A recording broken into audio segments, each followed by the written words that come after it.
So hello and welcome back दोस्तों। आज इस सफर पर बात थोड़ी गंभीर होने वाली है क्योंकि आज हम बात करने वाले हैं। मैं अकेली नहीं हूँ इस खेल में। मेरे जैसे हजारों लड़कियां हैं जो अपने घर से भागकर इस रेगिस्तान में दफन हो चुकी है। मेरा नाम शालिनी उन्नीकृष्णन था। मैं नर्स बन के लोगों को सर्व करना चाहती थी। अब मैं फातिमा बा हूँ, एक ISIS terrorist in Afghanistan jail. और मैं अकेली नहीं हूँ। मेरे जैसे 32,000 गर्ल्स कन्वर्ट होके सीरिया और यमन के रेगिस्तान में दफन हो चुकी है। अब देखो इस क्लिप को ध्यान से देख लेना एक बार फिर से, क्योंकि भाई एक पढ़े लिखे गवार ने इस एक क्लिप से पूरी मूवी पर 22 मिनट की वीडियो बना दी कि क्यों वो गलत है। So real incident based movie से पहले हम लोग बात करते हैं फिक्शन मूवीज की, और वो क्यों, वो तो आपको वीडियो में आगे चलते चलते पता चल ही जाएगा। तो आप सभी ने इस साल आई मार्वल की थॉर लव एंड थंडर देखी होगी या उसके बारे में सुना होगा। उसको बहुत बैकलैश मिला ऑडियंस से क्योंकि मूवी बहुत लेम थी और बिल्कुल भी सीरियस नहीं थी लाइक अदर थॉर मूवीज। और चलो सिर्फ मूवीज नहीं, वेब सीरीज को भी हम इसमें ऐड कर ही लेते हैं। आप सभी ने, ज्यादातर लोगों ने मनी हाइस्ट तो देखी होगी और आपको वो पसंद भी आई होगी। उसमें आपका फेवरेट कैरेक्टर कौन है? सबसे इंटेलिजेंट, स्मार्ट और हमेशा प्लान्स को लेकर चलने वाला प्रोफेसर, राइट? इन दोनों और उसी के साथ केरला स्टोरी में क्या कॉमन है? ये दोनों मूवीज एंड सीरीज हमें किसी न किसी पॉइंट ऑफ व्यू से दिखाई गई है, जैसे थोर आईएनटी कोर के पॉइंट ऑफ व्यू से। इसलिए मूवी थोड़ी कम डार्क और थोड़ी लेम ह्यूमर की तरफ झुकती हुई दिखाई देती है। और मनी हाइस्ट हमें दिखाई गई है टोक्यो के पॉइंट ऑफ व्यू से, जिसके हिसाब से प्रोफेसर एक परफेक्ट मैन था, हमेशा शांत और प्लान्स को लेकर चलने वाला, जो कभी गलती ही नहीं करता था। और केरला स्टोरी हमें दिखाई गई है फातिमा के पॉइंट ऑफ व्यू से। तो अब आते हैं ध्रुव राठी की वीडियो पे। अब देखो ध्रुव भाई बड़े समझदार आदमी है और मैं ठहरा एक छोटा मोटा यूट्यूबर, तो मैं ज्यादा कुछ तो कहूंगा नहीं। अगर आप लोगों को ज्यादा इन्फॉर्मेशन और प्रूफ चाहिए तो मैं एक पढ़े लिखे इंसान की वीडियो का लिंक डिस्क्रिप्शन में दे रहा हूं, जिसमें उन्होंने ध्रुव भाई की कई सवालों के जवाब दिए हुए हैं। और ध्रुव भाई और उनकी सेकुलर ऑडियंस को मैं जरा बता दूं कि उसको अंधभक्त बोलने से पहले एक बार जरा देख लीजिएगा कि उसका नाम क्या है। नमस्कार दोस्तों, हाल ही में एक फिल्म रिलीज हुई द केरला स्टोरी नाम से, जिस पर बड़ी चर्चा हो रही है। इस फिल्म में दिखाया गया है कि कैसे केरला में एक खुफिया खेल खेला जा रहा है बेगुनाह औरतों को इस्लाम में जबरदस्ती कन्वर्ट करने का। आज से करीब 100 साल पहले जर्मनी के तानाशाह एडोल्फ हिटलर ने अपनी एक किताब लिखी थी माइन काम्फ नाम से। इस किताब में इसने बताया था एक प्रोपेगेंडा टेक्निक के बारे में जिसका नाम था बिग लाई। हिटलर का कहना था लोगों को बहकाने के लिए इतना बड़ा झूठ बोलो, इतना बड़ा झूठ बोलो कि लोगों को लगे यार कोई इतना बड़ा झूठ थोड़ी बोल सकता है। इस टेक्निक के एडिशन में एक दूसरी प्रोपेगेंडा टेक्निक बताई थी हिटलर के प्रोपेगेंडा मिनिस्टर जोसेफ गोबल्स ने। गोबल्स ने कहा कि रेपिटेशन भी यहां पर बहुत जरूरी है। इस बड़े झूठ को बार बार दोहराते रहो। ऐसा करने से लोग और कन्विंस हो जाते हैं। फिर एक तीसरी टेक्निक बताई जाती है हाफ ट्रूथ की।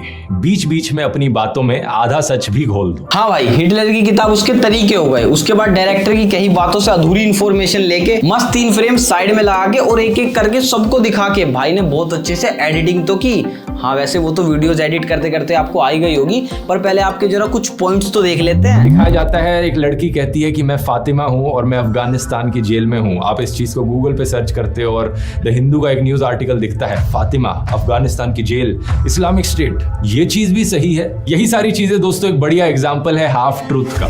ज्यादातर लोग ऊपर से हेडलाइंस पढ़ लेते हैं लेकिन डिटेल में नहीं जाते। पहले आर्टिकल की बात करते हैं, साल 2012 का ये इंडिया टुडे का आर्टिकल। केरला के फॉर्मर चीफ मिनिस्टर ओमन चांडी इन्फॉर्म करते हैं स्टेट लेजिस्लेचर को कि साल 2006 से 2012 के बीच में 2667 औरतों ने इस्लाम में कन्वर्ट किया। 6 सालों में करीब 2500 औरतों ने। लेकिन बात नोट करने वाली ये है कि क्या उन्होंने कभी भी फोर्स्ड कन्वर्जन शब्द का इस्तेमाल किया? भाई फोर्स्ड कन्वर्जन हो ही नहीं सकता, और मूवी में भी कहीं फोर्स्ड कन्वर्जन नहीं कहा गया है, क्योंकि फोर्स तब होता है जब तुम्हें पता हो कि तुम्हें जबरदस्ती कन्वर्ट किया जा रहा है। उन्हें मैनिपुलेट किया गया था कन्वर्ट होने के लिए, जैसे आप लोगों को मैनिपुलेट करते हो अपना सपोर्टर बनाने के लिए। समझ आया? तो पहला पॉइंट की फोर्स नहीं, मैनिपुलेट करके ब्रेन वॉश करके कन्वर्ट किया गया था। उन्होंने कहा कि हम अपनी स्टेट में कोई फोर्स्ड कन्वर्जन्स नहीं होने देंगे और ना ही हम मुसलमानों के खिलाफ हेट कैंपेन टॉलरेट करेंगे लव जिहाद के नाम पर। क्या यहाँ पर कहीं भी मेंशन किया गया कि कोई भी कन्वर्टेड औरत आईसिस को जाकर ज्वाइन कर रही है?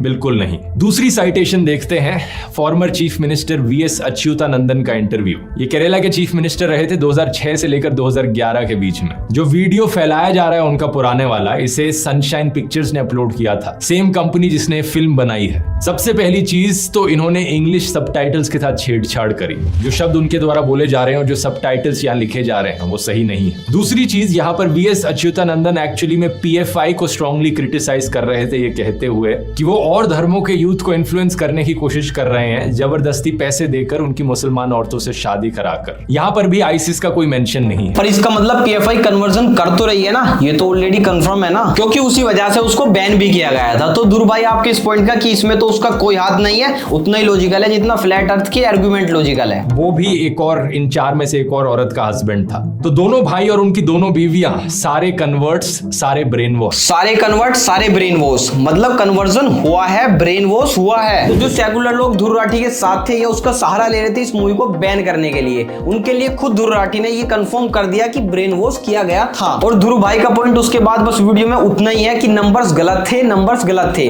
तो एक बार वहां फिर से आते। नॉर्मल लड़की को एक खतरनाक टेररिस्ट बनाने का सबसे डेंजरस खेल चल रहा है केरला में, और वो भी खुलेआम। क्या कोई नहीं रोकेगा इसे? ये है मेरी कहानी, ये है उन 32,000 लड़कियों की कहानी। इसमें कहीं भी कहा कि वो लड़कियां इंडिया से थी या फिर वो लड़कियां केरला से थी। अब तुम इसको एक डायरेक्टर और एक कैरेक्टर के पॉइंट ऑफ व्यू से देखो। एक लड़की कन्वर्ट हो गई, वहां पहुंची, बाकी लड़कियों से मिली, बातचीत हुई, सब जगह देखी, तब उसे पता लगा कि ये नंबर्स 32,000 के अराउंड है। और वो अपने एक इंटरव्यू में ये बोल रही है। अब उसने ना तो ये कहा कि सभी लड़कियां केरला से थी, हो सकता है उतनी या उससे भी ज्यादा लड़कियां एक्चुअल में केरला से हो, क्योंकि हमारे राठी भाई जिन रिपोर्ट से नंबर बता रहे हैं वो लोग वहां जाके पूछेंगे तो नहीं कि भाई कितने लोग अपने टेररिस्ट ग्रुप में है, कितने कहां से हैं। उन्होंने वहां पे इंस्टीट्यूशंस और सब जगहों को धीरे धीरे काबू में लेके जितना उनको डाटा मिला उन्होंने उसी हिसाब से रिपोर्ट बनाई। और हमारे ज्ञानी बाबा उसे प्रूफ बना बैठे कि भाई 32,000 लड़कियों के साथ नहीं हुआ, ओनली 3 लड़कियों के साथ हुआ है। इसमें क्या इशू है? पहली बात तो बस 3 के साथ नहीं हुआ, ये कईयों के साथ हुआ है। पर बात यह है ना कि आपको सारा डाटा गूगल और रिपोर्ट्स में नहीं मिलता, आपको अपना थोड़ा लॉजिक और दिमाग लगाना पड़ता है। और उससे पहले भी कई लोग थे जो मूवी रिलीज होने से पहले उसे बैन करने की डिमांड कर रहे थे। भाई जब बीबीसी डॉक्यूमेंट्रीज बना रहे थे इंडिया को डिफेम करने के लिए और उसको जब बैन किया गया तो ये लोग फ्रीडम ऑफ स्पीच के नारे लगा रहे थे। अब कहां गई फ्रीडम ऑफ स्पीच? अरे जब सेंसर बोर्ड ने इस मूवी को परमिशन दे दी तो मतलब मूवी में कुछ गलत या झूठ नहीं है। और इस मूवी को वेस्ट बंगाल में बैन कर दिया गया, इसकी स्क्रीनिंग कई जगहों से कैंसिल कर दी गई in Kerala and other southern state. पर क्यों भाई? और वेस्ट बंगाल में क्यों? देखो माना दीदी आपको मुस्लिम्स पे कुछ ज्यादा ही प्यार आता है, लेकिन देश के दुश्मनों पे भी इतना प्यार कि उनकी सच्चाई को एक्सपोज करती हुई मूवी को आपने बैन कर दिया अपने स्टेट। और इस पे लोगों के भी एज एक्सपेक्टेड अलग अलग रिएक्शन आए। पहले ये लोग लेके आया द कश्मीर फाइल, उसमें ये लोग कामयाब नहीं हुआ।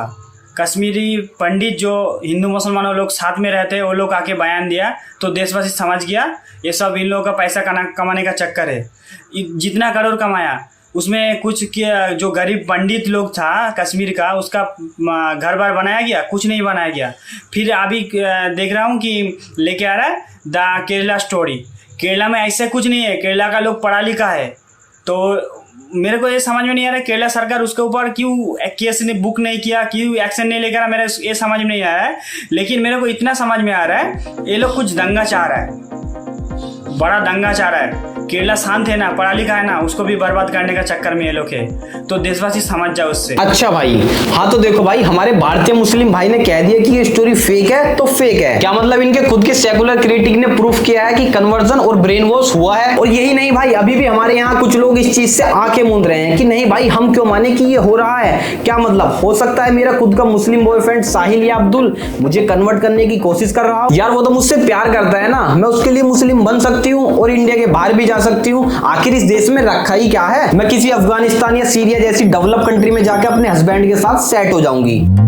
अरे जब हकीकत तुम्हारे मुंह पे फेंक के मारी जा रही हो और तुम फिर भी उससे नजरें चुरा के जाल में फंसो तो तुम मासूम नहीं, चूतिया कहलाते हो। और लड़कियों से मेरी एक ही विनती है कि एक बार इस मूवी को जरूर देखना। हाँ मूवी है, क्योंकि डायरेक्टर अपने विजन के हिसाब से थोड़ा सा इसके अराउंड स्टोरी बिल्ड करते वक्त एग्जीग्रेटेड जरूर करेगा। और द थिंग इज कि ये मूवी देखने के बाद तुम लोग समझ पाओ कि अगर कोई दुआ पढ़ने वाला आके तुमसे कहे कि प्यार के लिए तुम्हें हाथ जोड़ के प्रार्थना करनी बंद करनी होगी और दुआ पढ़ना शुरू करना होगा, तो वो तुमसे प्यार नहीं तुम्हारा सौदा करना चाहता है। और देखो मैं तो यही कहूंगा, अगर वो हकीकत दबाने की कोशिश करते हैं तो हमें जानने में दिलचस्पी भी होनी चाहिए। और पॉइंट ऑफ व्यू के हिसाब से किस तरह एक मूवी या शो में कितना चेंज हो सकता है वो मैंने आपको समझाने की कोशिश की है। अगर आपको और डिटेल्स में इस मूवी के बारे में चाहिए तो मैंने ऑलरेडी डिस्क्रिप्शन में एक लिंक डाल दिया है, वो आप जाके देखो। क्योंकि भाई मैं 5-10 मिनट की वीडियो में सब कुछ कवर तो नहीं कर सकता, जैसे हमारी इंस्टा की मॉडल्स अपने कपड़ों से अपनी बॉडी। और हमारे यूथ के लिए सच जानना बहुत ज्यादा जरूरी है, इसलिए आप सभी थिएटर में जाओ और इस मूवी को देखो कि कैसे इन बेहतरीन एक्टर्स ने, वो पूरी टीम ने लगन के साथ सच्चाई को सामने लाने की कोशिश की है। और मुझे अपने पॉइंट ऑफ व्यू कमेंट करके बताओ। तब तक के लिए जरा मैं ध्रुव भाई से मिलकर आता हूँ। और तुम लोग चैनल को सब्सक्राइब कर दो, वीडियो को शेयर मार दो ज्यादा से ज्यादा। जय श्री राम।